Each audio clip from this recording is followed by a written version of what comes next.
오늘의 말씀은 출애굽기 19장 1절에서 6절입니다.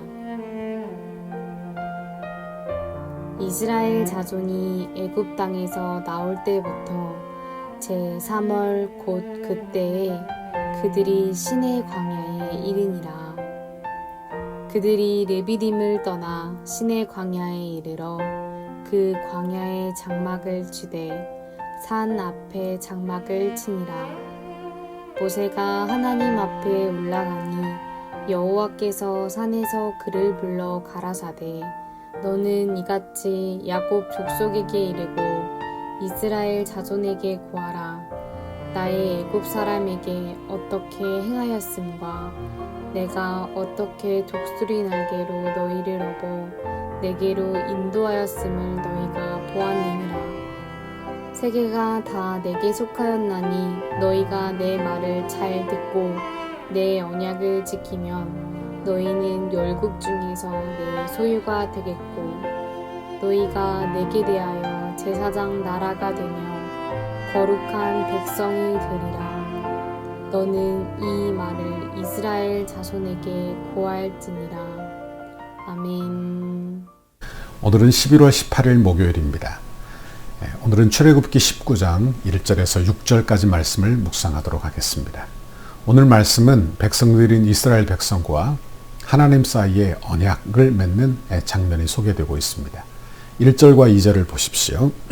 이스라엘 자손이 애굽 땅을 떠난 지 3개월이 되던 날 그들이 시내 광야에 이르니라. 그들이 르비딤을 떠나 시내 광야에 이르러 그 광야에 장막을 치되 이스라엘이 거기 산 앞에 장막을 치니라. 이렇게 되어 있습니다. 우리가 알게 되는 것은 이스라엘 백성들이 출애굽한 지 3개월 되었다 하는 것과 그들이 시내 광야에, 그러니까 시내 광야의 산 앞에 장막을 쳤다. 그러니까 시내 산 앞에 도착한 것을 알게 되는 것입니다. 이렇게 이스라엘 백성들이 시내 산에 도착하였을 때 모세는 아주 남다른 감동을 가지고 있었을 거예요. 왜? 그 시내 산에서 하나님께서 모세를 부르시지 않으셨습니까? 그러니까 소명을 받은 곳이 시내산이에요.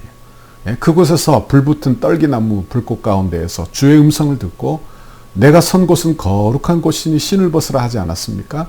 그리고 모세를 불러 애굽으로 보낸 일, 그 콜링, 소명을 받았던 곳이 바로 시내산이 되는 것입니다. 그런데 이 시내산에 도착했을 때 모세가 흥분한 것은 이 약속만이 아니에요. 왜? 출애굽기 3장 12절에 보니까 이렇게 하나님이 약속했어요. 하나님이 이르시되 내가 반드시 너와 함께 있으리라. 애굽으로 보내면서요. 그리고 내가 그 백성을 애굽에서 인도하여 낸 후에 너희가 이 산에서 하나님을 섬기리니 이것이 내가 너를 보낸 증거니라. 그렇게 우리 하나님이 약속하셨기 때문이에요. 그러니까 지금 그 약속대로, 그 약속의 증거대로 이스라엘 백성들을 다 이끌고 시내산에 도착했어요. 그러니 흥분되지 않을 수 없는 거예요. 이야, 하나님 약속대로 되었구나. 이야, 하나님이 약속하신 그대로 되는구나. 정말 우리 하나님 멋지신 분이시다. 이렇게 감동하고 있는 것입니다. 모세는 이제 이 시내산에 도착해서 하나님을 만나기 위해 산에 오릅니다. 3절, 4절. 모세가 하나님 앞에 올라가니 여호와께서 산에서 그를 불러 말씀하시되 너는 이같이 야곱의 집에 말하고 이스라엘 자손들에게 말하라. 내가 애굽 사람에게 어떻게 행하였음과 내가 어떻게 독수리 날개로 너희를 업어 내게로 인도하였음을 너희가 보았느니라. 그래요. 우리 하나님이 어떻게 하셨다고요? 그들을 이끌어내시되 마치 독수리가 새끼를 업어 나르듯이 그렇게 했다는 하나님의 능력으로, 하나님의 권능의 날개로 그들을 보호하셨다는 거예요. 이거를 누가 봤다고요? 이스라엘 백성들이 보았다. 그렇다면 여러분, 하나님께서는 왜 이스라엘 백성들에게 이런 것을 보았다 이렇게 말씀하고 계십니까? 그것은 너희가 어떤 사랑을 받았는지 기억해 보라. 이스라엘은 지난 3개월 동안 엄청난 기적을 체험했어요. 그런데 그들은 원망했습니다. 그러니 하나님의 은혜를 기억해내라. 기억해내라. 여러분, 우리도 하나님의 사랑과 은혜를 늘 기억해내는 믿음의 사람들이 다 되시기를 바랍니다. 하나님께서 이렇게 자신이 베푸신 사랑에 관하여 이야기하시고는 5절 6절에 이렇게 말씀합니다. 세계가 다 내게 속하였나니 너희가 내 말을 잘 듣고 내 언약을 지키면 너희는 모든 민족 중에서 내 소유가 되겠고 너희가 내게 대하여 제사장 나라가 되며 거룩한 백성이 되리라. 너는 이 말을 이스라엘 자손에게 전할지니라. 그랬어요. 여기 보면 서로 말이 안 맞는 이야기가 있어요. 5절에 보니까 세계가 다 내게 속했다. 그렇다면 이스라엘 백성도 하나님 소유 아닙니까? 그죠? 그런데 5절에 보니까 하반절에 이스라엘 백성들에 향해요. 너는 내 소유를 삼겠다. 그러면 아직 소유가 아니라는 이야기잖아요. 그럼 이게 어떤 뜻인가? 어떻게 이해해야 되겠습니까? 5절에 기록하고 있는 내 소유라는 이 말을, 이 단어를 이해할 필요가 있는 것입니다. 이게 어떤 뜻이냐? 이것은 내 소유, 이것은 네가 소유가 아니었는데 내 소유 삼겠다, 이런 이야기가 아니라 내 보물, 내 가장 귀한 보물, 보배, 이렇게 해석을 해야 맞다 하는 말씀입니다. 예를 들어 볼까요? 집에 가서 한번 주변을 둘러보십시오. 그러면 뭐 이것저것 많잖아요. 그죠? 냉장고, 선풍기도 있고, 식탁도 있고, 소파도 있고, 책상도 있고, 그죠? 그런데 이런 것들을 다 내 보물이라고 하지는 않지 않습니까? 생활용품이지, 그죠? 생활용품. 여러분에게 보물은 뭡니까? 보배. 보배. 그건 가장 값진 것. 그래서 사람들의 손에 닿지 않는 깊숙한 곳에 감추어 놓았어요. 그게 바로 보배. 그래서 그걸 꺼내 볼 때마다 흐뭇해요. 흐뭇해. 그러니까 하나님이 지금 이 세상 만물이 다 하나님의 것이. 하지만 이스라엘 백성들을 택하여 나의 보배, 나의 보배, 가장 값진 보물로 삼겠다는 거예요. 이게 하나님이 이스라엘 백성들에게 주시는 축복이라 하는 말씀입니다. 하나님께서 오늘 이스라엘 백성들을 향해서 너는 나의 특별한 소유다. 마치 신랑이 신부에게 청혼하는 것과 같아요. 세상에 뭇사람들이, 여자들이 다 있지만 당신은 내게 특별합니다 하며 사랑을 고백하는 그런 내용과도 같다 하는 말씀입니다. 여러분, 이것이 바로 6절에 기록되어 있는 하나님의 그 백성들을 부르시는 그런 모습이에요. 이제 6절에 한번 보십시오. 6절. 너희가 내게 대하여 제사장 나라가 되며 거룩한 백성이 되리라. 그렇게 말씀해요. 거룩한 백성. 여기 거룩하다. 이것은 어떤 뜻이냐? 구별되었다는 뜻입니다. 즉 하나님께서 특별한 존재로 구별했다는 뜻이에요. 그렇다면 하나님이 우리에게 사랑을 고백하세요. 너는 내게 특별하다. 그렇게 말씀하고 특별한 존재이니 너는 거룩하게 살아라. 그렇게 우리에게 요구하고 계시다 하는 말씀입니다. 그러니까 우리에게 요구하시는 그 거룩이 때로 부담이 될 수 있죠. 그죠? 나는 거룩하지 않은데 거룩한 삶을 내게 요구하니까요. 그러나 잘 보십시오.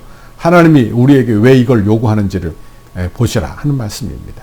그러니까 나를 하나님의 특별한 백성, 거룩한 소유로 삼으셨어요. 그리고 너는 내게 특별한 백성이니 너는 그 백성답게 살라는 거예요. 사랑을 고백하고 너는 내 사랑이니, 내 사람이니 너는 이제 내 사람답게 거룩하게 살 것을 요구한다 하는 말씀입니다. 은혜를 베푸시고 그 은혜에 합당하게 살 것을 말씀하시는 거예요. 우리는 아무 자격도 없죠. 무슨 조건이 있어서 하나님의 자녀가 된 게 아니지 않습니까?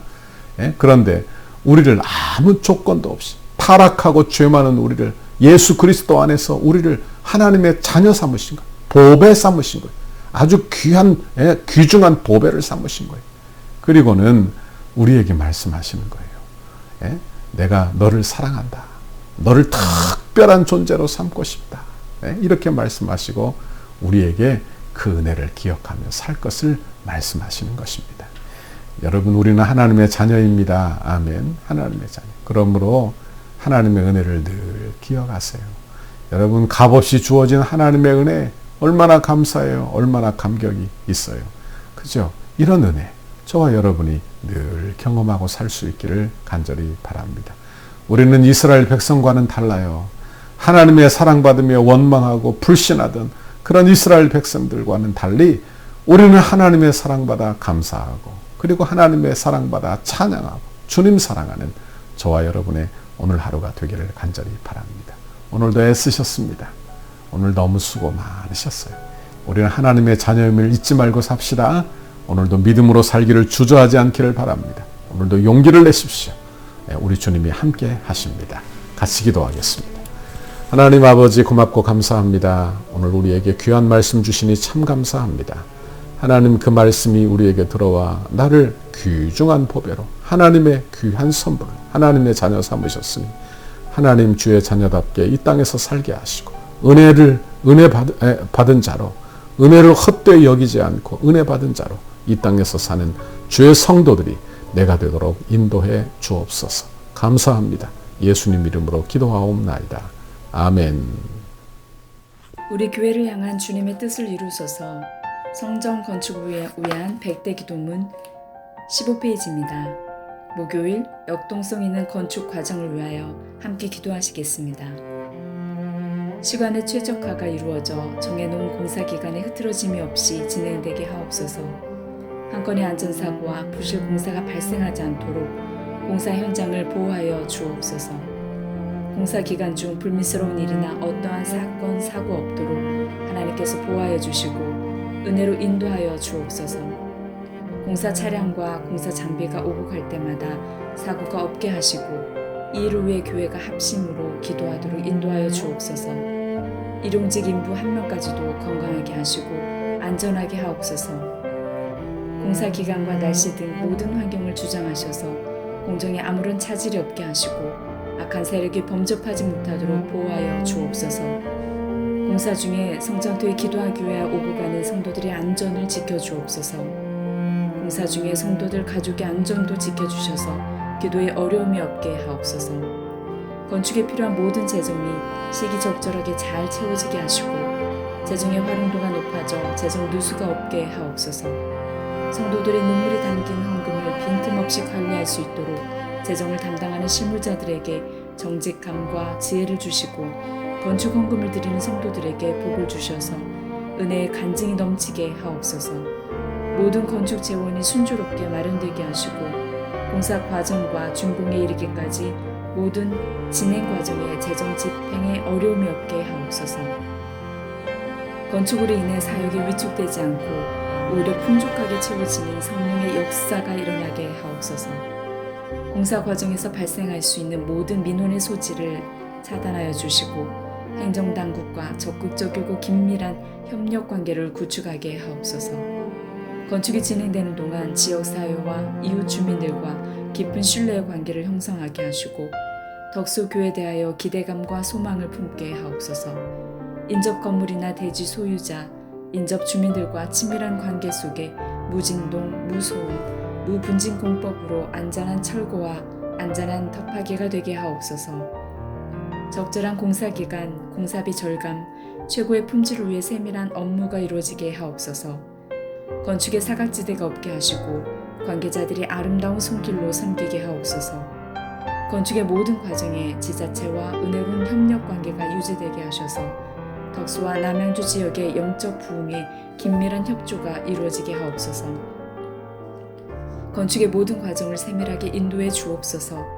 공정관리, 원가관리, 품질관리, 계약관리가 잘 이루어지게 하시고 조금의 지체함도 없이 계획도로 순적하게 진행, 완공되게 하옵소서. 신실한 인테리어 업체가 선정되게 하시고 가장 튼실하고 아름다운 내장이 되게 하옵소서. 건축 과정의 부흥이 시작되게 하시고 건축 현장마다 강력한 여호와 일의 임재를 체험하는 은혜의 성지가 되게 하옵소서. 건축 감리사의 성실하고 책임감 있는 관리 감리를 통해 건축의 마무리가 완벽하게 이루어지게 하옵소서. 예수님 이름으로 기도합니다.